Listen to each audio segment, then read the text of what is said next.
મિત્રો આજે આપણે તરબૂચ ઉગાડવાના છે અને એક અમારી પાસે હાઇબ્રિડ બિયારણ આવ્યું છે જેનું બિયારણ છે શકુંતલા હાઇબ્રિડ સીડ્સ અને તરબૂચનું સરસ મજાની ગોળ આકારની તરબૂચની જાત છે અને તેને ઉગાડવા માટે અમે ટ્રેનો ઉપયોગ કરવાના છીએ।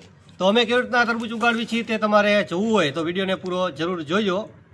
નમસ્કાર મિત્રો, હું છું BM રજાસરા અને ફરી એકવાર સ્વાગત છે તમારું આપણા એક નવા વિડીયોમાં। મિત્રો અમે તરબૂચ ઉગાડવા માટે બે વસ્તુનો ઉપયોગ કરવાના છીએ। એક તો આ ટ્રે જોઈ લો, ટ્રેમાં અમે તરબૂચ ઉગાડવાની છીએ।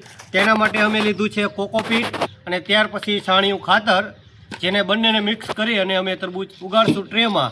એ કોકોપીટ અને આ છે છાણિયું ખાતર, અમે બંનેને મિક્સ કરી આવી રીતના અને ત્યાર પછી ટ્રેમાં નાખી અને તરબૂચ ઉગાડશું। તો સરસ મજાનું પહેલાં હાથેથી મિક્સ કરવાનું રહેશે, જોઈ લો આવી રીતના।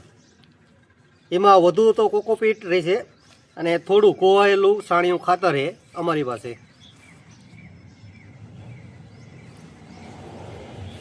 મિત્રો અત્યારે અમે કોકોપીટ અને છાણિયું ખાતરને બરાબર મિક્સ કરી નાખ્યું છે અને ત્યાર પછી તમે જોઈ લો આવું કંઈક માટી થઈ છે અને એને અમે ટ્રેમાં એટલે કે આમાં બરોબર નાખી દઈશું અને ત્યાર પછી આની ઉપર અમે બી નાખવાના છે। મિત્રો અત્યારે ટ્રેમાં આપણે છાણિયું ખાતર અને કોકોપીટ નાખી અને બરોબર સરસ મજાની ટ્રે ભરી દીધી છે અને મારા હાથમાં છે આ તરબૂચના બીજ। મિત્રો અત્યારે આપણે ટ્રેમાં જોઈ લો આમાં સરસ મજાના બી બધા ઉગાડી દીધા છે તરબૂચના। તો હાઇબ્રિડ બીજ આપણે વાવ્યું છે તરબૂચનું। તો સૌથી પહેલાં તો અમે આ બધું માટી નાખી છે, ત્યાર પછી બી ઉગાડ્યા છે અને હવે પાછી એક વખત માટી આમાં નાખી દઈશું।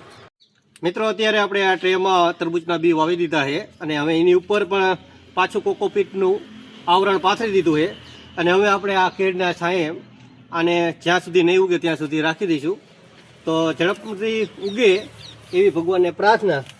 તો સરસ મજાનું આપણે જોઈ લો ટ્રે છે જેમાં આમાં તરબૂચના બી અત્યારે ઉગાડ્યા છે અને 10 દિવસ પહેલાં આમાં મરચી અને ટમેટી પણ ઉગાડી હતી પણ હજી ઉગ્યું નથી, તો આને આપણે અત્યારે પાણી પાઈ દઈશું। મિત્રો અત્યારે આપણે હાઇબ્રિડ તરબૂચના બી ઉગાડ્યા છે આ ટ્રેમાં। તો તમને શું લાગે છે અત્યારે માર્ચ એપ્રિલનો એન્ડ છે, તો તરબૂચના બી ઉગશે કે નહીં તે તમારે અમને કોમેન્ટ કરી અને જરૂર જણાવવાનું છે અને ઉગે તો પણ અમે એક અલગ વિડીયો બનાવશું તેના માટે। અને બાકી તમે અમારા ચેનલ ઉપર નવા હોય તો અમારા ચેનલને સબસ્ક્રાઈબ કરી દેજો, લાઇક કરજો અને શેર કરજો।